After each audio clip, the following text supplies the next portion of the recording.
വേദിയിലും സദസ്സിലുമുള്ള എല്ലാ ആദരണീയ വ്യക്തിത്വങ്ങൾക്കും എൻ്റെ വിനീതമായ നമസ്കാരം.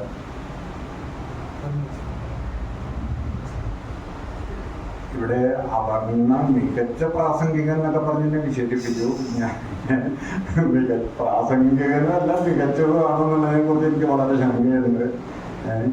പിന്നെ തൃശ്ശൂരുകാരനാണ്, തൃശ്ശൂര് ആണ് ജനിച്ച് വളർന്നിട്ടുള്ളത്.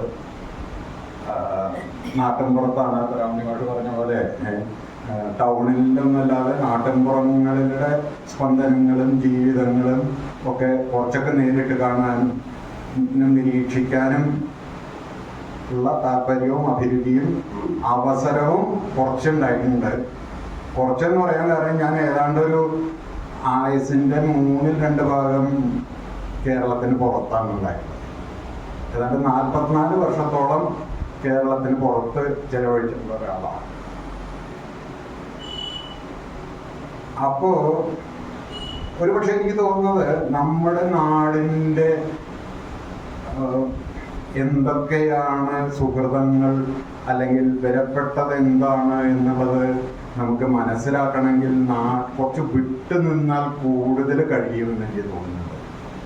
പലപ്പോഴും നമുക്ക് ഇല്ലാത്ത കൈപ്പിടിയിൽ എത്തുന്ന സാധനം മുറ്റത്തമില്ലേക്ക് മണമില്ല എന്നുള്ളൊരു ക്ലീഷേ പോലെ പറയാറുണ്ടെങ്കിലും നമ്മൾ വിട്ടു നിൽക്കുമ്പോഴാണ് നമുക്ക് ഇവിടുത്തെ ഓരോ കാര്യങ്ങളും മറ്റുള്ള സ്ഥലങ്ങളിലുള്ളതുമായിട്ടൊരു താരതമ്യത്തിനൊക്കെയുള്ള അവസരം ലഭിക്കുക.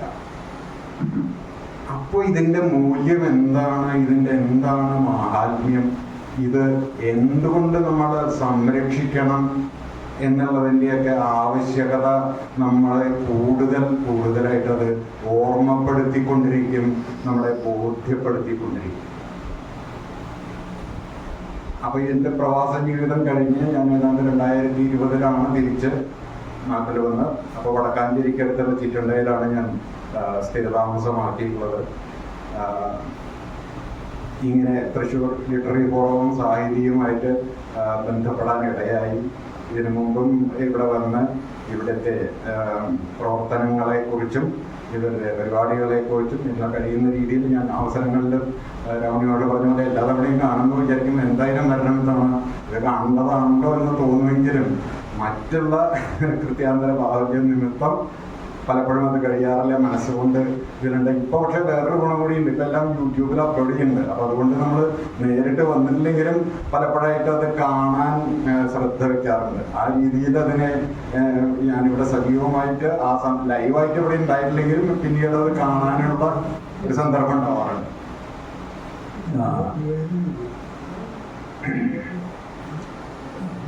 പിന്നെ തൃശ്ശിവപേരൂർ വൃത്താന്തത്തിന്റെ 9ാം അധ്യായം, ആ സീരീസിലെ 9ാമത്തെ പ്രഭാഷണങ്ങളാണ് ഇന്ന് നടക്കുന്നത്. വൃത്താന്തങ്ങളെ കുറിച്ച് പറയുമ്പോൾ നമ്മൾക്ക് അറിയപ്പെടുന്ന വൃത്താന്തങ്ങളുണ്ട്, അറിയപ്പെടേണ്ട വൃത്താന്തങ്ങളുണ്ട്, അല്ലെങ്കിൽ അറിയപ്പെടാത്ത വൃത്താന്തങ്ങളുണ്ട്, അതുപോലെ വികലമാക്കപ്പെട്ടിട്ടുള്ള വൃത്താന്തങ്ങളുണ്ട്, വളച്ചൊടിക്കപ്പെട്ടിട്ടുള്ള വൃത്താന്തങ്ങളുണ്ട്. അങ്ങനെ പലതരം കാറ്റഗറൈസേഷൻ വേണമെങ്കിൽ നമുക്ക് നടത്താം. പക്ഷെ ആത്യന്തിക സത്യം ഒന്നാണെങ്കിൽ പോലും വ്യാഖ്യാനങ്ങളും ദുർവ്യാഖ്യാനങ്ങളും അല്ലെങ്കിൽ അത്തരം കാര്യങ്ങൾ ചരിത്രവും ഇതുപോലെ തന്നെയാണല്ലോ. ചരിത്രമായാലും ഐതിഹ്യങ്ങളായാലും മിത്തുകളായാലും അതിനെ വായനകളും പുനർവായനകളും വ്യത്യസ്ത വായനകളും വികല വായനകളും ഒക്കെ സംഭവിക്കാറുണ്ട്. പക്ഷേ ഇത്തരം വൃത്താന്തങ്ങൾ അല്ലെങ്കിൽ നമ്മുടെ കഴിഞ്ഞുപോയ കാലഘട്ടത്തെ കുറിച്ചുള്ള അറിവുകൾ, അതിനെ സമാഹരിക്കുക, സ്വരൂപിക്കുക, അതിനെ കണ്ടെടുക്കുക, വീണ്ടെടുക്കുക എന്നുള്ളത് വളരെ സുപ്രധാനമായിട്ടുള്ളൊരു കാര്യമാണ്. അതുകൊണ്ട് ഈ സാഹിത്യ അല്ലെങ്കിൽ TLF നടത്തുന്ന ഈ ഉദ്യമം വളരെ ശ്ലാഘനീയമാണ് എന്നുള്ളത് പറയാതെ വയ്യ. കാരണം മറ്റ് പല രീതികളിലും ഒരു സെമിനാർ നടത്തി, ഒരു എയർ കണ്ടീഷൻ ഹാളിൽ നടത്തി, എല്ലാവരും വരിഞ്ഞു, ചായ കഴിച്ചു അല്ലെങ്കിൽ ഡിന്നർ കഴിച്ചു എന്നിട്ട് പോയി അതിൻ്റെ പ്രൊസീഡിങ്സ് എന്തെങ്കിലും ഇതായി കഴിഞ്ഞാൽ അതുപോലെയല്ല. ഇതിനെ നമുക്ക് നഷ്ടപ്പെട്ടുകൊണ്ടിരിക്കുന്ന അതിനെ വീണ്ടെടുക്കുക എന്നുള്ള ആ ഉദ്യമത്തിന് വളരെ വിലപ്പെട്ട തന്നെയാണ്. അപ്പൊ അതിനു വേണ്ടിയിട്ടുള്ള ഈ ശ്രമങ്ങളെ ഞാൻ മുന്നിൽ ഞാൻ ശിരസ നമിക്കുന്നു. ഇതിനു വേണ്ടി മുന്നോട്ട് വന്നിട്ടുള്ള സാഹിതിയോടും ഞാൻ തീർച്ചയായിട്ടും ഇത് വളരെ അഭിനന്ദനാർഹമായിട്ടുള്ള ഒരു കാര്യം തന്നെയാണെന്നുള്ളതിൽ സംശയമുണ്ട്. അതിന് പരിമിതികൾ ഉണ്ടാവാം. നമ്മുടേതായിട്ടുള്ള ഇപ്പം എന്തൊരു കാര്യം ചെയ്യുമ്പോഴും ഒരുപാട് സമയവും ശേഷിയും ഒക്കെ വിനിയോഗപ്പെടുത്തേണ്ടി വരും. പക്ഷേ നമ്മുടെ പരിമിതികൾക്ക് അടുത്ത് നിന്നുകൊണ്ടാണെങ്കിലും ഇത്തരം കാര്യങ്ങൾ ചെയ്യുക എന്നുള്ളത് വളരെ കാലത്തിൻ്റെ ആവശ്യമാണ്. കാലം നമ്മളോട് ആവശ്യപ്പെടുന്ന ഒരു കാര്യം തന്നെയാണ്. കാരണം പല കാര്യങ്ങളും നമ്മളിപ്പോൾ അറിവിനെ കുറിച്ച് പറഞ്ഞ കഴിഞ്ഞു പോയിട്ടുള്ള കാര്യങ്ങളെ കുറിച്ചായാൽ നമുക്ക് കണ്ടറിവുണ്ട്, നേരെ കേട്ടറിവുണ്ട്, അതുപോലെ കൊണ്ടറിവ്, കണ്ടറിയാത്തതും കൊണ്ടറിയാന്ന് പറയില്ല. അപ്പൊ അതുപോലെ ഇത്തരം പല ഇപ്പൊ കണ്ടറിവുണ്ട്, കേട്ടറിവുണ്ട്, അതുപോലെ കൊണ്ടറിവുണ്ട്, നേരറിവുണ്ട്. പിന്നെ നമ്മൾ പഴഞ്ചൊല്ലുകളിലൂടെ നമ്മുടെ പഴയ ഇന്നത്തെ നമ്മുടെയൊക്കെ തലമുറയിൽപ്പെട്ടിട്ടുള്ള മുത്തശ്ശിമാരെ അല്ലെങ്കിൽ അമ്മൂമ്മമാര് അവരുടെ കൈവശം അവർ പറഞ്ഞു കേട്ടിട്ടുള്ള അവരുടെ ജീവിതം, അവർ കടന്നു പോയിട്ടുള്ള വഴികളിലൂടെ ഒക്കെയുള്ള കാര്യങ്ങൾ പറയുന്നതുണ്ട്. അപ്പൊ ഇതിനെ എഴുതപ്പെട്ടിട്ടുള്ള ചരിത്രത്തിലും ഉപരിയായിട്ട് ഇത്തരം പഴയ ഇന്ന് അവശേഷിക്കുന്ന ഏതാനും കണ്ണികളെ കൂടി നമ്മളിതിൻ്റെ ഭാഗമാക്കിയിട്ട് അവരെ ചെന്ന് കണ്ട് അവരുടെ ഇന്നിപ്പോൾ നമുക്ക് ഡിജിറ്റൽ സംവിധാനങ്ങളുണ്ട്.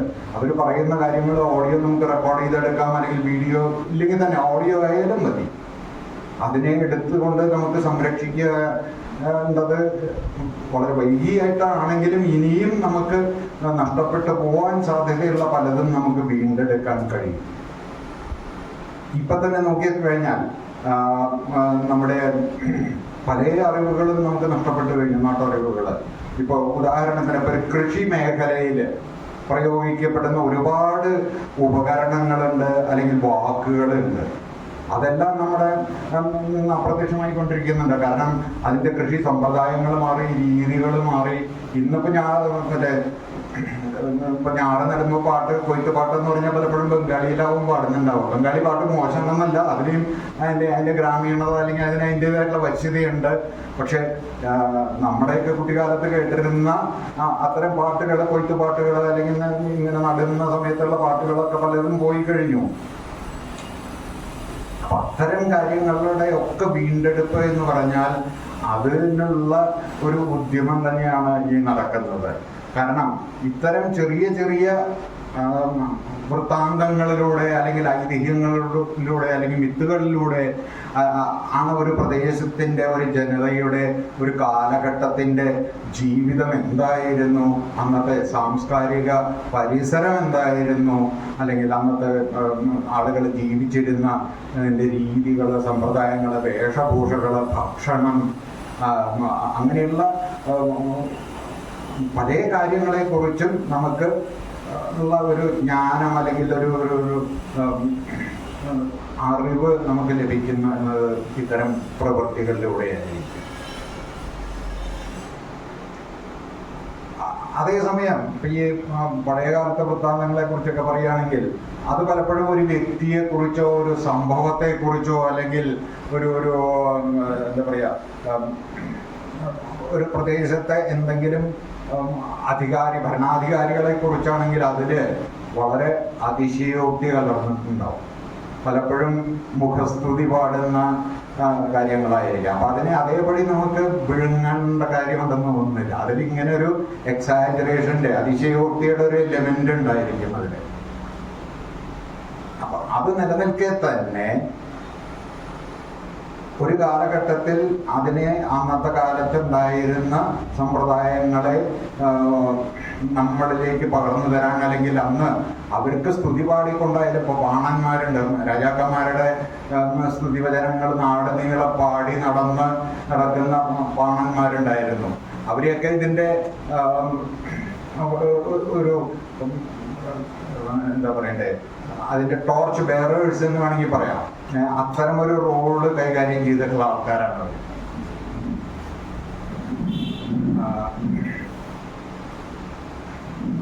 വീണ്ടും തൃശ്ശൂരിനെ കുറിച്ച് പറഞ്ഞാൽ ഞാൻ പറഞ്ഞാൽ ഞാൻ 40-ൽ കൂടുതൽ വർഷങ്ങൾ ഡൽഹിയിലായിരുന്നപ്പോൾ ഡൽഹിയിലെ കൊണാട്ട് പ്ലേസ് എന്ന് പറയുന്ന ഡൽഹിയിലെ ഹൃദയഭാഗമാണ്.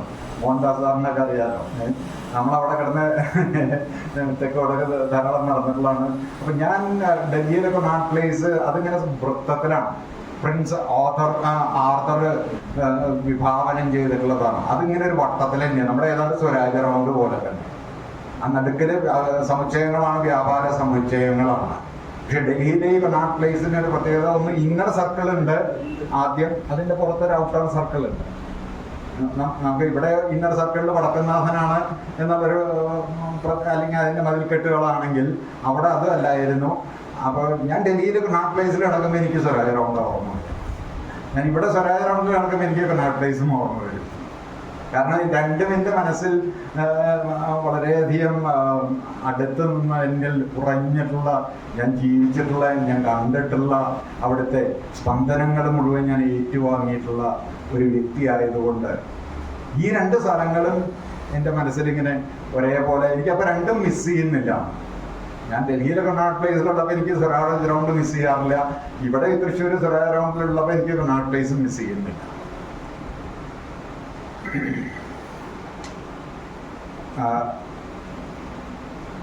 പിന്നീട് തൃശ്ശൂർ ടൗണിനെ കുറിച്ച് അല്ലെങ്കിൽ തൃശ്ശൂർ പേരൂർ വൃത്താന്തത്തെ കുറിച്ചൊക്കെ കുറേയൊക്കെ പല പുസ്തകങ്ങളിലും എഴുതിയിട്ടുണ്ട്.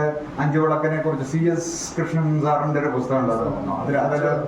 അഞ്ചു വിളക്ക് CA കൃഷ്ണൻ മാഷ്.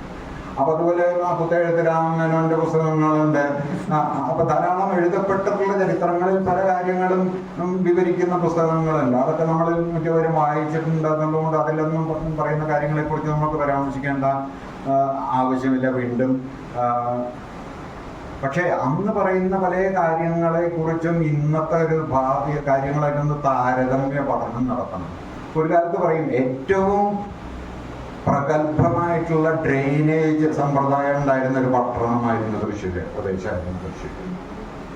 ഇത്രയും കോരിച്ചൊരിയുന്ന മഴ പെയ്താലും ഒരു തുള്ളി വെള്ളവും എവിടെയും കെട്ടി നിൽക്കാത്ത രീതിയിൽ അതിനെ കൈവഴികളായിട്ടും അല്ലെങ്കിൽ ഇത് കൂടെയൊക്കെ ഒഴിഞ്ഞു പോകാനുള്ള സംവിധാനങ്ങൾ അന്നത്തെ കാലത്ത് ഉണ്ടായിരുന്നു എന്നാണ് പറയപ്പെടുന്നത്. അത് തൃശ്ശൂര് മാത്രമല്ല, ഒരു ഇതൊക്കെ ഉണ്ടായിരിക്കും. പിന്നെ കാലത്തിന്റെ മാറ്റത്തിനനുസരിച്ച് ഇവിടെ ഫ്ലാറ്റുകൾ പോലെ മുളച്ചു വന്നു. അപ്പൊ വെള്ളത്തിന്റെ സ്വാഭാവികമായിട്ടുള്ള ഒഴുക്കിന്റെ ഗതിയെ വിഘാതമായി ഒന്ന് തടസ്സപ്പെട്ടു.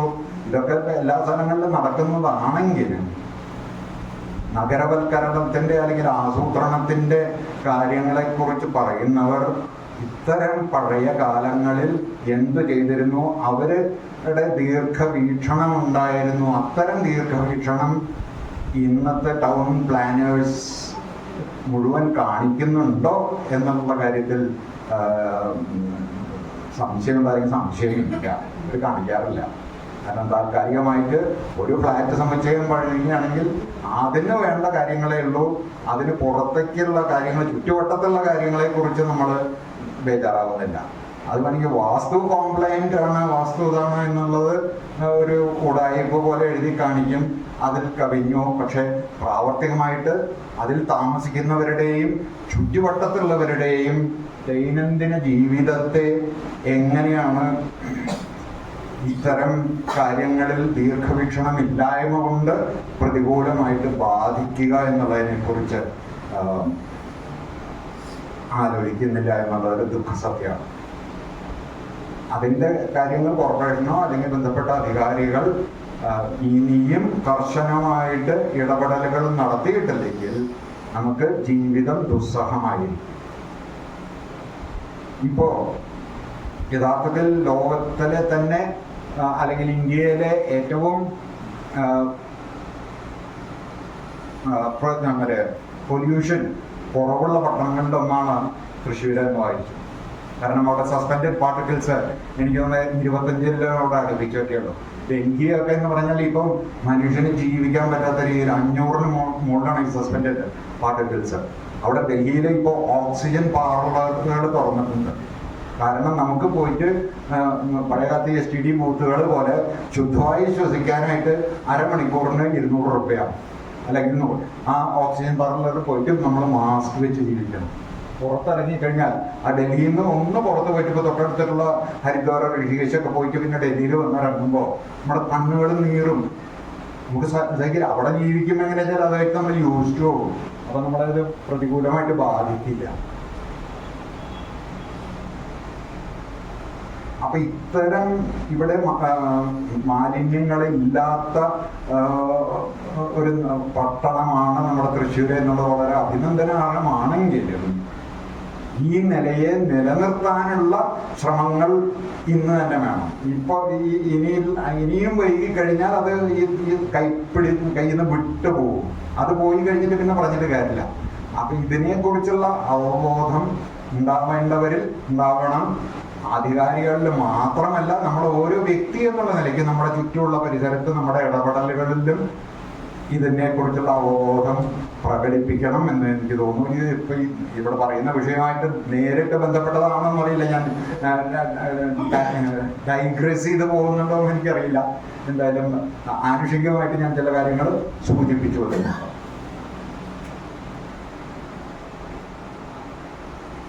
പിന്നെ ഇവിടെ ഗുരുവായൂരിനെ കുറിച്ച് രാജലക്ഷ്മി മാനസ ടീച്ചർ സംസാരിക്കുന്നുണ്ട്. എനിക്ക് വ്യക്തിപരമായിട്ട് ഗുരുവായൂരും പരിസരവുമായിട്ടൊരു പോക്കിൽക്കൂടി ബന്ധമുണ്ട്. കാരണം ഞാൻ യഥാർത്ഥത്തിൽ ജനിച്ചത് ഗുരുവായൂരിനടുത്തുള്ള കോട്ടപ്പടിക്കടുത്തുള്ള പുന്നത്തൂര് കോട്ടയിലാണ്. അവിടുത്തെ ചരിത്രം ഇത് ഭയങ്കര രസമായിട്ടുള്ളൊരു കാര്യമുണ്ടായി. ഞാൻ അവിടുത്തെ ഞങ്ങളുടെ പുന്നത്തൂർ കോവിലകത്തിനെ കുറിച്ചുള്ള ചരിത്രം ഇന്നത്തെ വെബ്സൈറ്റ് ഒന്ന് തുടങ്ങാനൊക്കെ ആയിട്ട് ശ്രമങ്ങൾ നടത്തി. നോക്കുമ്പോൾ ലിഖിത രൂപത്തിലുള്ള ഒന്നും ലഭ്യമല്ല. അതെല്ലാം നഷ്ടപ്പെട്ടു കഴിഞ്ഞു. അത് ചിലതൊക്കെ വെള്ളത്തോൾ വിദ്യാപീഠത്തിലേക്ക് ആരോ കൊണ്ടുപോയി പറഞ്ഞു. അവിടുന്ന് അത് കാലിക്കറ്റ് യൂണിവേഴ്സിറ്റിയിലേക്ക് പോയി. അവിടെ പോയി ഇവിടെ പോയി സാധനമൊന്നും ലഭ്യമല്ല. അപ്പൊ ഇങ്ങനെ ഇരിക്കുമ്പോഴാണ് ഞാൻ ഗുരുവായൂർ ക്ഷേത്രത്തിനെ കുറിച്ച് സവിസ്തരം പ്രതിപാദിക്കുന്ന ഒരു പുസ്തകം എഴുതുന്ന പെപ്പിത സേറ്റുണ്ട്.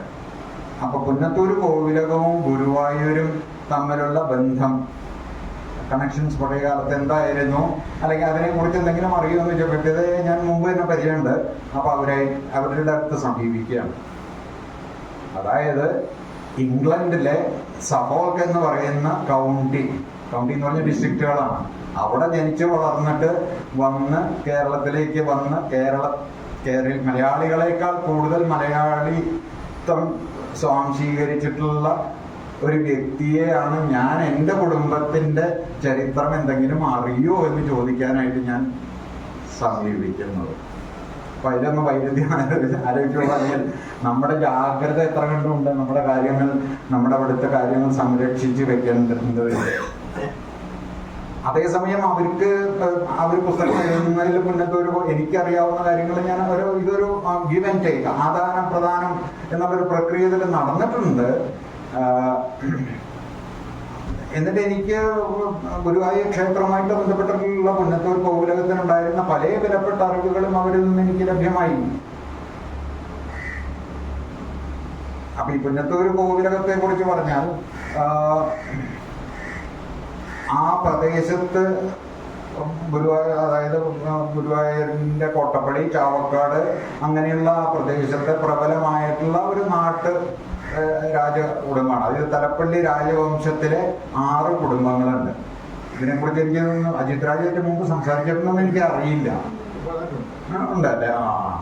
6 കോവിലകങ്ങളുണ്ട്. അതിനെയാണ് തലപ്പള്ളി കോവിലകങ്ങൾ എന്ന് പറയുക. തലപ്പള്ളി രാജസ്വരൂപം എന്ന് വിശേഷിപ്പിക്കുക. അതിലത്തെ ഒന്നാണ് പുന്നത്തൂര്. പിന്നെ എലിയങ്ങാട്ടിലുണ്ട്, ചിറ്റഞ്ഞൂരുണ്ട്. ചിറ്റഞ്ഞൂരൊക്കെ ഇപ്പോൾ ആകെ 5-6 പേരേ ഉള്ളൂ. അത് അന്യം നിന്ന് പോറെ. അതുപോലെ തന്നെ എലിയങ്ങാട്ട് വരെ. കാരണം പറയപ്പെടുന്നത് ഒരു കാലത്ത് പുന്നത്തൂർ കോവിലകത്ത് അംഗങ്ങളില്ലാതെയായപ്പോൾ ദത്ത് എലിയങ്ങാട്ടിൽ നിന്നാണ് എടുത്തത്. 2 പെൺകുട്ടികളെ ദത്തെടുത്തു. പലപ്പോഴും ഇതൊക്കെ അന്ധവിശ്വാസങ്ങളാണോ അല്ലെങ്കിൽ കാരണം ദത്തെടുത്ത് കൊടുത്തിട്ടുള്ള വീട്ടിൽ പിന്നീട് അംഗങ്ങൾ ഉണ്ടാവില്ല അത്ര പറയുന്നത്. ഇങ്ങനെ രണ്ട് സ്ഥലങ്ങളിൽ എനിക്ക് അനുഭവമുണ്ട്. ഇപ്പോൾ അന്ന് എലിയങ്ങാട്ടിൽ ധാരാളം പ്രജകളുണ്ടായിരുന്നു. അപ്പൊ അതുകൊണ്ട് പുന്നത്തൂര് കോവിലകത്ത് അംഗങ്ങളില്ലാതെയായപ്പോ 2 പെൺകുട്ടികളെ അവിടെ നിന്ന് ദത്തെടുത്ത്, എനിക്ക് 3 വയസ്സോ 5 വയസ്സോ അത്ര കൈക്കുഞ്ഞുങ്ങളായിരിക്കുന്ന പ്രായത്തിൽ ദത്തെടുത്തിട്ടുള്ളതാണ്. അത് കഴിഞ്ഞ് ഇപ്പൊ പുന്നത്തൂര് അംഗങ്ങൾ 80-90 ഉണ്ട്. പക്ഷെ എലിയങ്ങാട്ടിൽ ഇപ്പൊ പെൺകുഞ്ഞുങ്ങളില്ല. കാരണം അവർ അറിയാവുന്ന പോലെ മരുമക്കത്തായ സമ്പ്രദായമാണല്ലോ നിലനിൽക്കുന്നത്. അപ്പൊ പിന്നെ അതുപോലെ മണക്കുളം കോവിലകളുടെ വളരെ പ്രശസ്തമാണല്ലോ. പിന്നെ ചെർളയം, കുന്നംകുളത്തെ അടുത്തുള്ള ചെർളയം കോവിലകം, പിന്നെ കുമരപുരം. അപ്പൊ ഇങ്ങനെ 6 കോവിലങ്ങളാണ് ഈ തലപ്പള്ളി രാജ ഇത് എന്ന് പറയുന്നത്. ഇതിലെ 4 കോവിലകങ്ങളിലെ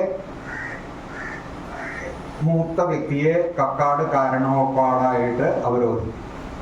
കക്കാട് ഗണപതി ക്ഷേത്രങ്ങളുടെ കുന്നംകുളത്തിനടുത്ത് അവിടെ ഒരു കോവിലകമുണ്ട്. ഇന്നത്തെ ഒരു ചെറിയൊരു മടപ്പാട് പോലെ ഒരു ബിൽഡിംഗ് ഉണ്ട് അവിടെ. ഈ കക്കാട് കാരണവപ്പാടിനെ സ്ഥാനാരോഹണം ചെയ്യുന്നത് അഴുവാഞ്ചേരി തമ്പ്രാക്കളാണ്. സാധാരണ കേരളത്തിലെ ഏത് രാജാവിനായാലും അഴുവാഞ്ചേരി തമ്പ്രാക്കളുടെ അടുത്തേക്ക് ചെന്നിട്ടാണ് സ്ഥാനാരോഹണം നടന്നത്. ഈ കക്കാട് കാരണവപ്പാടിനെ സ്ഥാനാരോഹണത്തിന് മാത്രമാണ് അഴുവാഞ്ചേരി തമ്പ്രാക്കള് ഈ കക്കാട് ക്ഷേത്രത്തിലേക്ക് വന്നിട്ട് അവിടെ വന്ന് അവർ ഈ സ്ഥാനാരോഹണ ചടങ്ങിൽ പങ്കെടുക്കുന്നത്.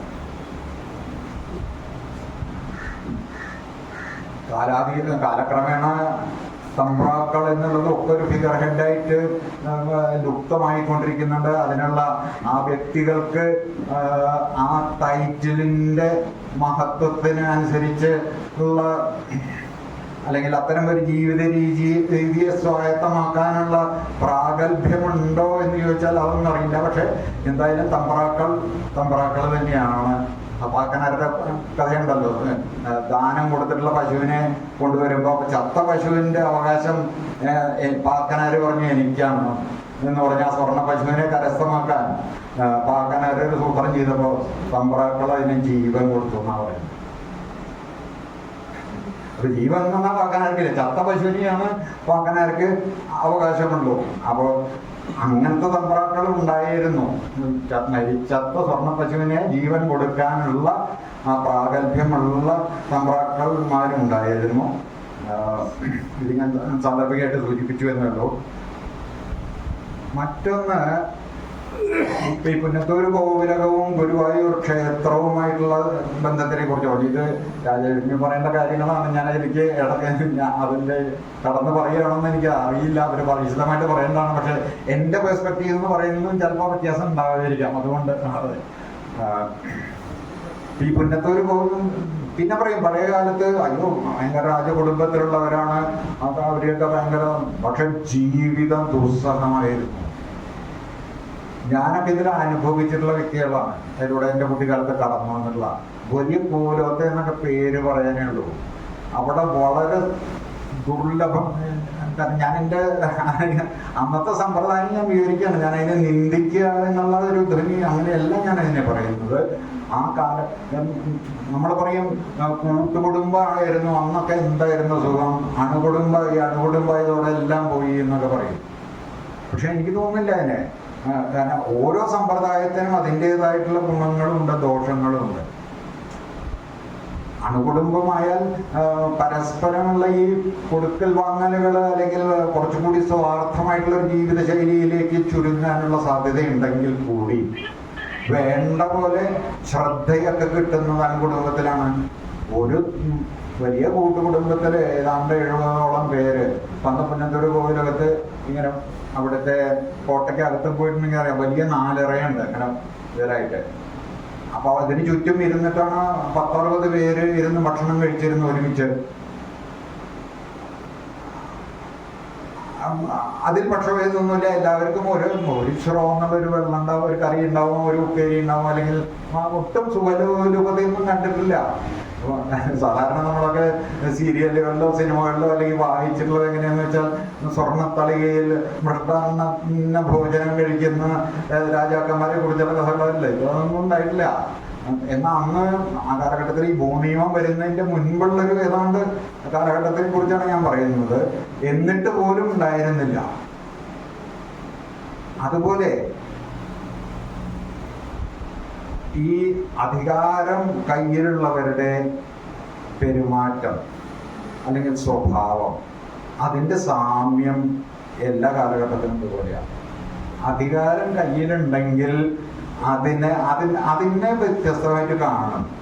അത് അന്യന് പങ്കുവെച്ചു കൊടുക്കുക, സമത്വം, സാഹോദര്യം, അല്ലെങ്കിൽ സോഷ്യലിസം എന്നോ, അല്ലെങ്കിൽ തന്നെ പോലെയുള്ളവരാണ് എല്ലാവരും, അവർക്കും അവകാശപ്പെട്ട ഒരു സ്വത്ത് തന്നെയാണ്, അത് പങ്കുവെക്കണ്ടേ, അത്തരം ചിന്തകൾ കാരണന്മാർക്കുണ്ടായിട്ടില്ല. അധികാരം കൈപ്പിടിയിലാണെങ്കിൽ അത് അവനവന് മാത്രം, അല്ലെങ്കിൽ അവനവൻ്റെ ഉപജാപക വൃന്ദം എന്ന് വേണമെങ്കിൽ, ഫോക്കസ് എന്ന് വേണമെങ്കിൽ വിശേഷിപ്പിക്കാം. കാരണം നമ്മുടെ മുമ്പിൽ വന്ന് മുഖസ്തുതി പാടുന്നവനെ അനുകൂലമായിട്ടുള്ള കാര്യങ്ങൾ ഉണ്ടായിരിക്കും. കാരണം ഇപ്പൊ ഈ മരുമക്കത്തായ സമ്പ്രദായത്തിന് ഭയങ്കര ന്യൂനതയുണ്ട്. അതില് മരുമക്കളെയൊന്നും കാര്യമില്ല, അവര് മക്കൾക്കാണ്. മക്കള് എന്ന് പറഞ്ഞാൽ അവര് വേറെ കുടുംബത്തിൽ നിന്നാണ്, അവരൊന്നെങ്കിൽ നായർ കുടുംബങ്ങളിൽ നിന്നോ അല്ലെങ്കിൽ മറ്റുള്ളവരെ ദേശീയാരമ്മമാരെന്നാ പറയുക. അതായത് കോവിലങ്ങളിലെ പലപ്പോഴും തമ്പുരാക്കന്മാർ കോവിലങ്ങളിലെ തമ്പുരാട്ടിമാരെ വിവാഹം കഴിക്കുന്നതിന് പകരം നായർ കുടുംബങ്ങളിലോ അല്ലെങ്കിൽ അങ്ങനെയുള്ള കുടുംബങ്ങളിലോ. അപ്പൊ അതിലെ മക്കളെ ഭയങ്കര കാര്യമാണ്. അതേ കുടുംബത്തെ മരുമക്കളെ ആയാലില്ല. ഇപ്പൊ ഒരു സാറിനൊരു പറഞ്ഞ് ഇത് കേട്ടിട്ടുണ്ടല്ലോ. കാരണം മരുമക്കളെ ആണെങ്കിൽ അറയുടെ താക്കോലോണ്ട് എറിയാൻ, മക്കളെ ആണെങ്കിൽ പഴം കൊണ്ട് എറിഞ്ഞു കൊടുക്കുക പറഞ്ഞിട്ടേ. കാരണം മക്കൾക്ക് വേദനിക്കരുതെന്ന് പഴം കൊണ്ട് എറിഞ്ഞു കൊടുക്കുക. മറ്റവരെ നല്ല വലിയ താക്കോലുണ്ടാവും, അതുകൊണ്ട് ടൈം പറഞ്ഞിട്ട് എറിഞ്ഞു കൊടുക്കുന്നു. ആ ഒരു പ്രയോഗത്തിൽ നിന്നും അവരോടുള്ള മനോഭാവത്തിന്റെ ആഴം നമുക്ക് മനസ്സിലാക്കാം. കാരണം പലപ്പോഴും ഈ അന്നത്തെ കാരണവന്മാര് അവരുടെ മക്കളെ ഡോക്ടറാക്കും അല്ലെങ്കിൽ വേണ്ട വിദ്യാഭ്യാസം തൊക്കെയാവും. മരുമക്കൾ എന്ന് പറഞ്ഞാൽ ഒന്നും പഠിക്കാനൊന്നും വേണ്ട, അത് മതി, 10ാം ക്ലാസ് വരെ എത്തി, അത് കഴിഞ്ഞു. പെണ്ണുങ്ങൾ പഠിക്കാനേ പോകാൻ പാടില്ല, സ്വന്തം മകളെ പഠിച്ച് ഡോക്ടറാക്കിയിട്ടുണ്ടാവും. എന്നിട്ട് അങ്ങനെ റെബല്യസ് ആയിട്ട് അത് പറ്റില്ല, എനിക്കും പഠിക്കണം എന്ന് പറഞ്ഞ് അന്നത്തെ കാരണവന്മാരോട് വഴക്കടിച്ച് സമരം ചെയ്ത് എന്തെങ്കിലും തങ്ങൾക്കും അവകാശപ്പെട്ടതാണ് ഈ സ്വത്ത്, ഇപ്പൊ ഈ നമ്മുടെ കുടുംബത്തിലെ സ്വത്തിന് ഞങ്ങൾക്കും അവകാശമുണ്ട്, അതുകൊണ്ട് ഞങ്ങൾക്കും വിദ്യാഭ്യാസം പഠിക്കാനുള്ള ആഗ്രഹമുണ്ട്, അതിനും നിങ്ങൾ നീക്കി വെക്കണം എന്ന് വഴക്കടിച്ചിട്ടുള്ള ധാരാളം സംഭവങ്ങളുണ്ട്. ഇത് സിനിമാ കഥയല്ല, ഇത് യാഥാർത്ഥ്യമാണ്, കഴിക്കുന്ന യാഥാർത്ഥ്യം. ഇപ്പൊ നമ്മുടെയൊക്കെ എനിക്കൊക്കെ ഓർമ്മയുണ്ട്, കുട്ടിക്കാലത്ത് പഞ്ചസാരക്ഷാമൊക്കെ ഉള്ള ഒരു കാലഘട്ടം ഉണ്ടായിരുന്നു. അവിടെ നിന്ന് കാപ്പിയിൽ മധുരം ഇട്ടില്ല. അപ്പൊ ഇന്നൊരു ശർക്കര, എനിക്ക് പിന്നെ പെട്ടെന്ന് ഓർമ്മന്നാണ്. അപ്പൊ ശർക്കര ആയിട്ടുള്ള കാപ്പിയിൽ പ്രിയല്ല. അപ്പൊ ഞാൻ എന്ത് ചെയ്യുന്ന വെച്ചാൽ ആ ശർക്കര വെച്ചിട്ട് തന്നോളാൻ പറയും. എന്നിട്ട് ഇത് കഷായം കുടിക്കുന്ന പോലെ മൂക്ക് പൊത്തിയിട്ടു എന്ന് പറഞ്ഞ് ഇറക്കും.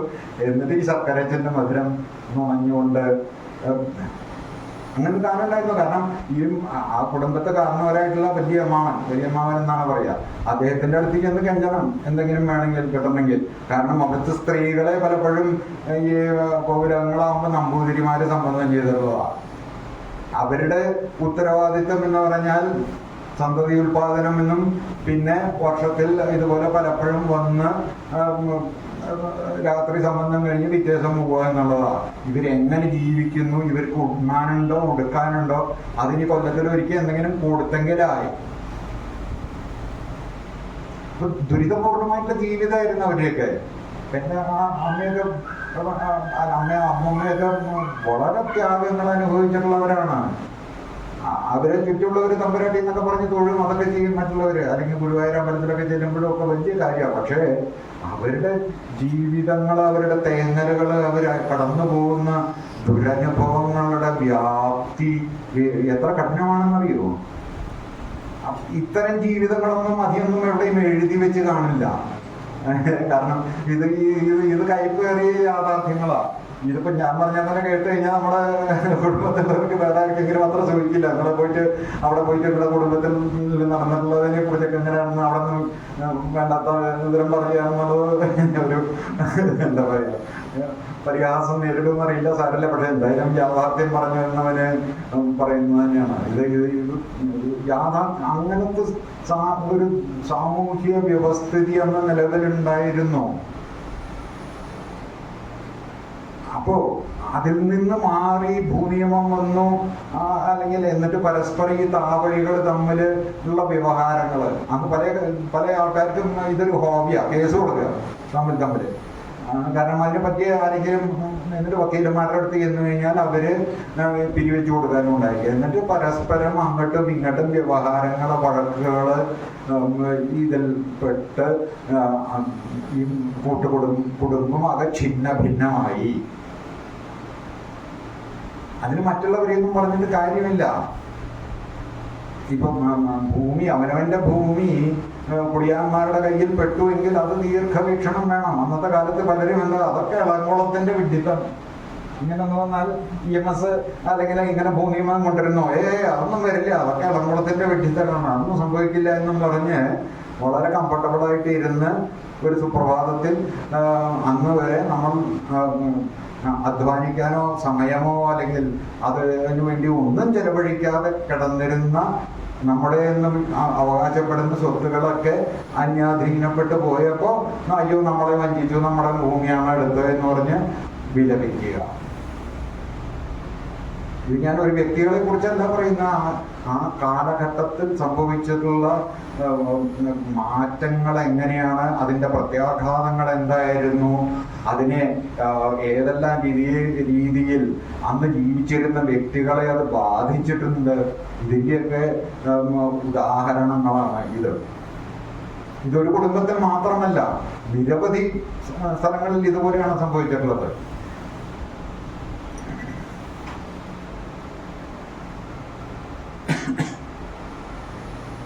അതേസമയം ഇപ്പൊ ഇതൊക്കെ ദുഷിച്ച വശങ്ങൾ ഞാൻ പറഞ്ഞു, മറ്റു പല നല്ല വശങ്ങളും ഉണ്ടായിരുന്നു അവരില്, അതും നമ്മൾ പറയണല്ലോ. ഇപ്പൊ പുന്നത്തൂർ കോവിലകത്ത് ഒരു കാലത്ത് വളരെ പ്രബലമായിട്ടുള്ള അവരുടെ എന്താ പറയാ ആഢ്യത്വം അല്ലെങ്കിൽ ആ ശക്തി നിലനിൽക്കുന്ന കാലത്ത് ചാവക്കാടിനടുത്ത് സമുദ്രത്തിനടുത്തായതുകൊണ്ട് ഒരു നാവിക പടയുണ്ടായിരുന്നു, നാവിക സേനയുണ്ടായിരുന്നു സ്വന്തമായിട്ട് പുന്നത്തൂർ കോവിലകത്ത്.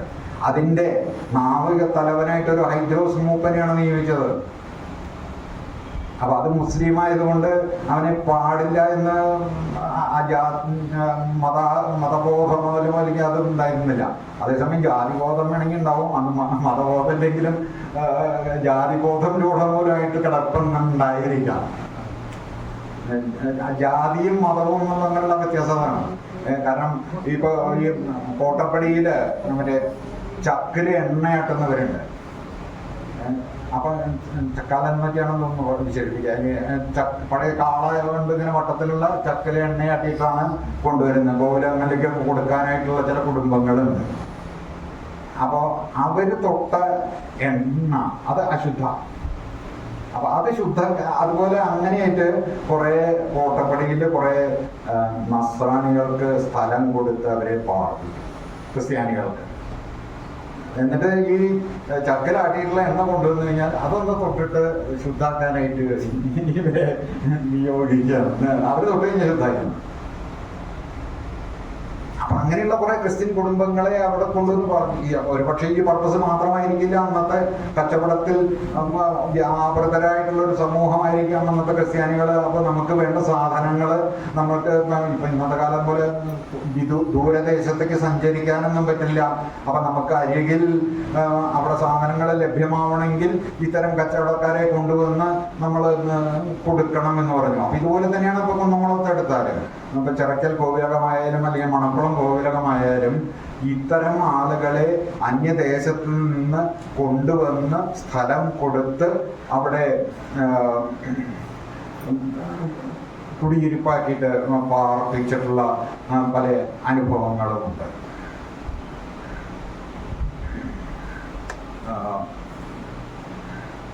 മറ്റൊന്ന് ഇപ്പൊ ഞാനും രാജലക്ഷ്മിയായിട്ട് ചർച്ച ചെയ്യായിരുന്നു. ഗുരുവായൂർ ദേവസ്വത്തിലൊരു ആറാട്ട് ദിവസം ഒരു നിർഭാഗ്യകരമായിട്ടുള്ള സംഭവം ഉണ്ടായി.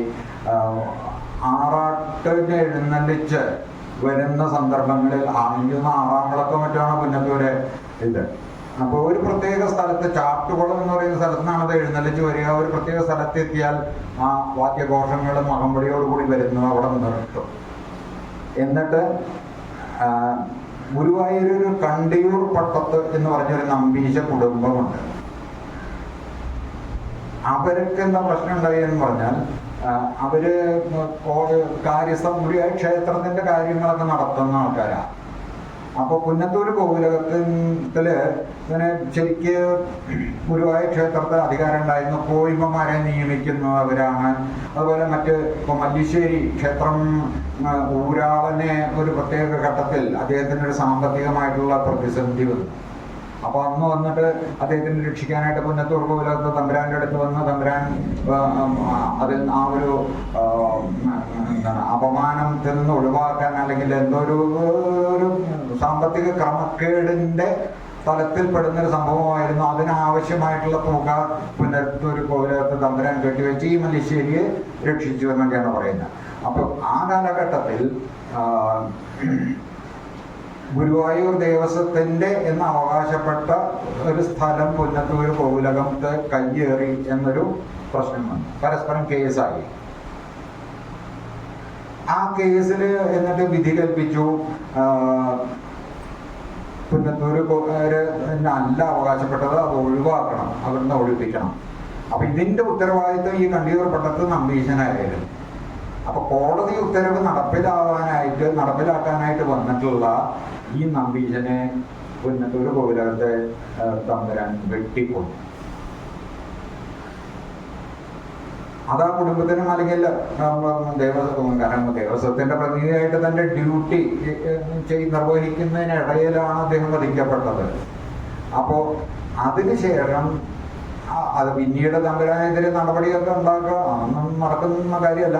അപ്പൊ ആ സംഭവത്തെ പരാമർശിച്ചുകൊണ്ട് ഇന്നും ഒരു പ്രത്യേക ആറാട്ട് ഒരു സ്ഥലത്ത് എത്തിക്കഴിഞ്ഞാൽ അവിടെ നിർത്തിയിട്ട് പരാതിക്കാരെങ്കിലും ഉണ്ടോ എന്ന് വിളിച്ചു ചോദിച്ച്, ഈ കുടുംബത്തിലെ കണ്ടിയൂർ പട്ടത്തെ നമ്പീശന്റെ കുടുംബത്തിലെ ഒരാളൊന്നും പരാതിയില്ല എന്നൊക്കെ സംഭവം പിന്നീട് അത് എങ്ങനെയൊക്കെ ഒത്തുതീർപ്പാക്കി. അപ്പൊ എന്ന് പറഞ്ഞിട്ട് പിന്നെ വീണ്ടും അവിടുന്ന് വാദ്യഘോഷങ്ങളോടെ തുടങ്ങി.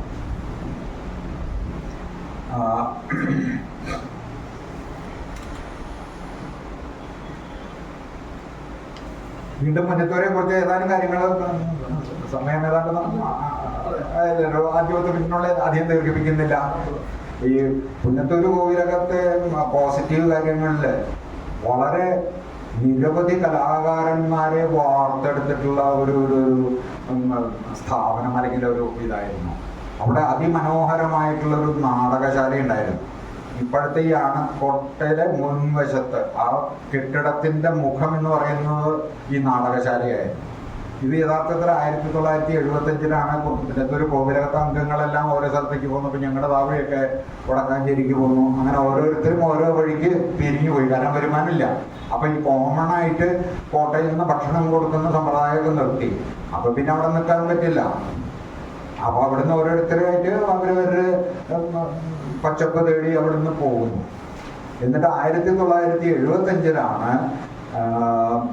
അപ്പൊ ഗുരുവായൂർ ദേവസ്വത്തിന്റെ ആനകളെ സാമൂതിരി പറമ്പ് എന്ന് പറയുന്ന തെക്കേ ഭാഗത്തായിരുന്നു കെട്ടിയിരുന്നത്. അവിടെ ആനകളെ ഇങ്ങനെ നടയിരുത്തിയിട്ട് എണ്ണം കൂടി. അപ്പൊ അവിടെ അക്കോമഡേറ്റ് ചെയ്യാൻ പറ്റുന്നില്ല. അപ്പൊ ആ സമീപ പ്രദേശത്ത് ഇതിന് അനുയോജ്യമായിട്ടുള്ള ഏതെങ്കിലും ഒരു സ്ഥലമുണ്ടോ എന്നുള്ള അന്വേഷണമാണ് ഈ പുന്നത്തൂർ കോട്ട ഗുരുവായൂർ ദേവസ്വം ഏറ്റെടുക്കാനായിട്ട് ഇടവന്നത്. അന്ന് ഏതാണ്ട് എനിക്ക് തോന്നുന്നു 9 ചില്ലാനം ഏക്കറിന്റെ തോന്നുന്ന സ്ഥലം വെറും 1,50,000 രൂപയ്ക്കൊക്കെയാണ് ഗുരുവായൂർ ദേവസ്വത്തിന് അത് കൊടുത്തത്. അന്ന് യഥാർത്ഥത്തില് മറ്റു പല അന്ന് ഗൾഫ് ബൂം അങ്ങനെ നിൽക്കുന്ന സമയമാണ്. പലപ്പോഴും പലരും വന്നിട്ട് ഒരു ഹെറിറ്റേജ് ഹോട്ടലായിട്ട് മാറ്റാനൊക്കെ ആയിട്ടുള്ള വളരെ വലിയ ഓഫറുകൾ ലഭിച്ചിട്ടുള്ളതായിരുന്നു. പക്ഷെ അതില്ലാതെ കോട്ടയുടെ മുഖം മാറും, അല്ലെങ്കിൽ ആ പഴയ കെട്ടിടം പോലും നഷ്ടപ്പെടും എന്നുള്ള ഒരു സെന്റിമെന്റ്സിന്റെ പുറത്ത് ഗുരുവായൂർ ദേവസ്വത്തിന് കൊടുത്തു.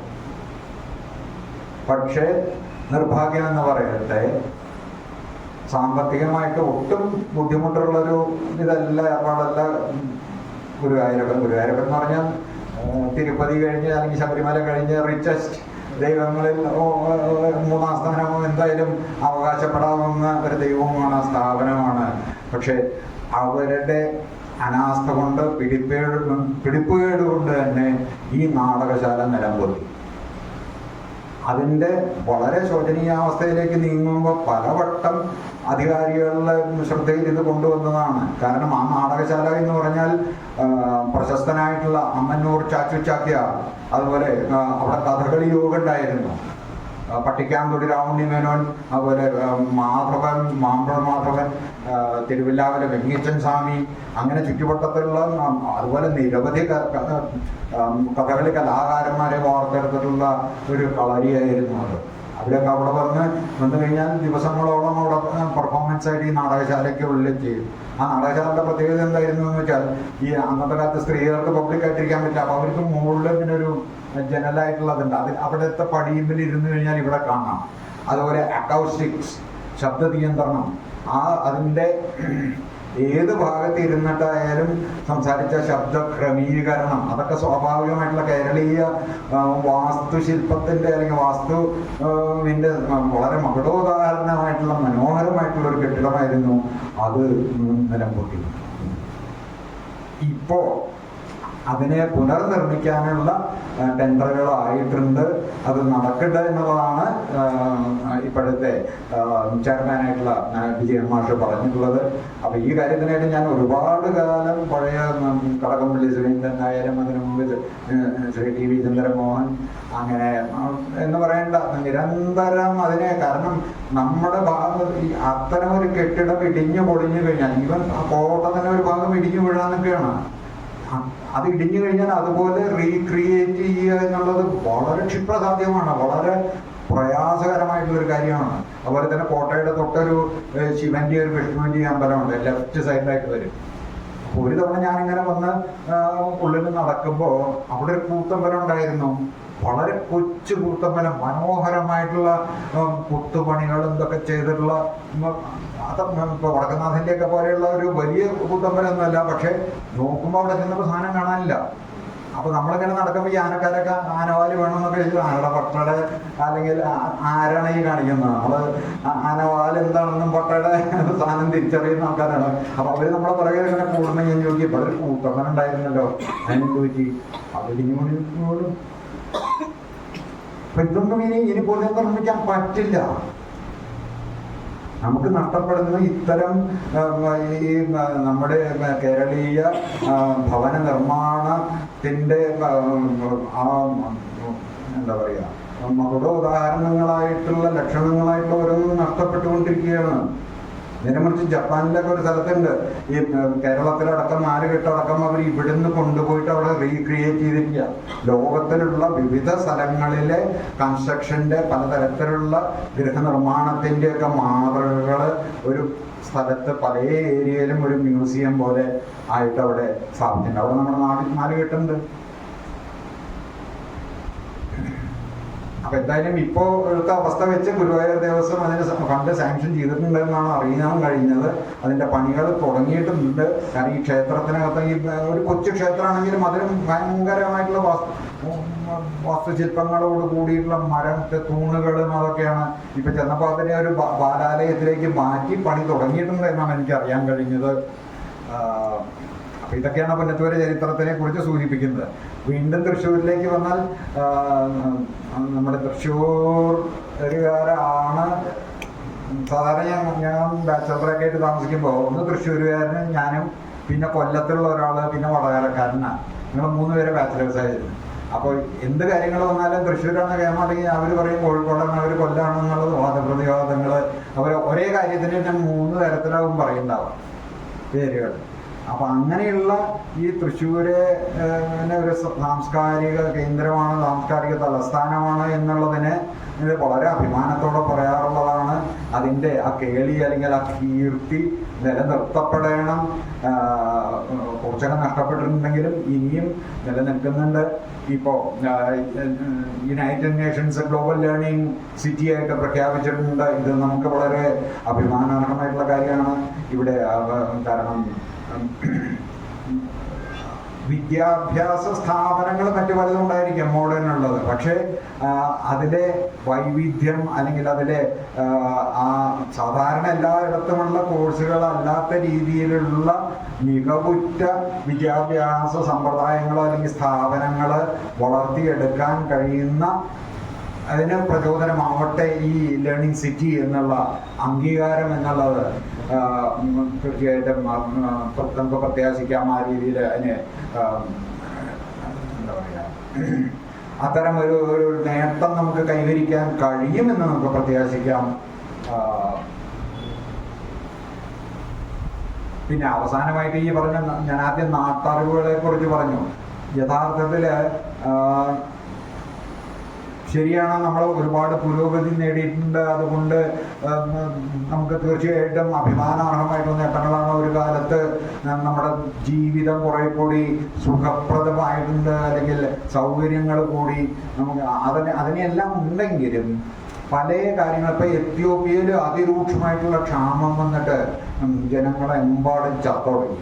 മോഡേൺ മെഡിസിൻ അവിടെ UN-ന്റെ പേരിൽ കൊണ്ടുവന്ന് സഹായം കൊണ്ടുവന്നു, അസിസ്റ്റൻസ് കൊണ്ടുവന്നു, അതൊന്നും തടയാൻ പറ്റിയില്ല. പക്ഷേ ആ ക്ഷാമത്തെ തടയാനായിട്ട് അവരവരുടെ വേരുകളിലേക്കാണ് തിരിഞ്ഞു നോക്കിയത്.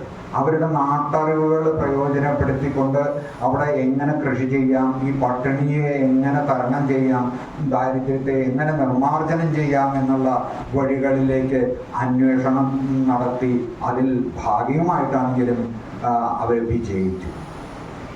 അപ്പോൾ നമ്മളെ സംബന്ധിച്ചിടത്തോളം നമ്മുടെ ആധുനിക ജീവിതം ഒരുപാട് വൈദ്യരംഗത്ത് നമ്മുടെ ആയുർദൈർഘ്യം കൂടിയിട്ടുണ്ട്. അത് വളരെ നല്ല കാര്യമാണത് തീർച്ചയായിട്ടും. ഇന്നത്തെ മോഡേണിറ്റിയെ നമ്മൾ എല്ലാം ഒക്കെ പഴയ കാലത്ത് അതൊക്കെ എന്തായിരുന്നു കാലം, ഇന്നൊക്കെ എന്താ എന്നുള്ളത് പറഞ്ഞ് പുച്ഛിക്കേണ്ട കാര്യമൊന്നുമില്ല.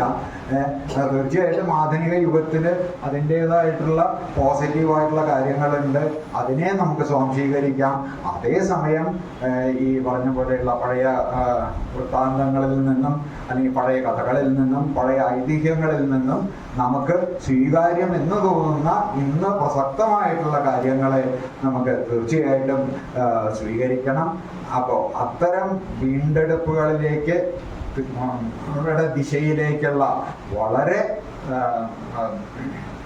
സക്രിയമായിട്ടുള്ള ഒരു മുന്നേറ്റമായിട്ടാണ് സാഹിത്യം നടത്തുന്ന ഈ തൃശ്ശൂർ പേരൂരിൻ്റെ വൃത്താന്തങ്ങളിലേക്കുള്ള യാത്ര. ഈ യാത്രയ്ക്ക് എല്ലാ മംഗളങ്ങളും ഉണ്ടാവട്ടെ.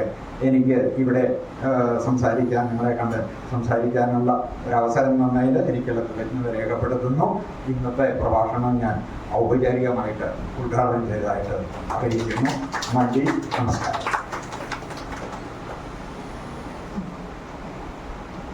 ഗുരുവായൂർ വൃത്താന്തമാണ് അവിടെ ഇംഗ്ലീഷും മലയാളത്തിലും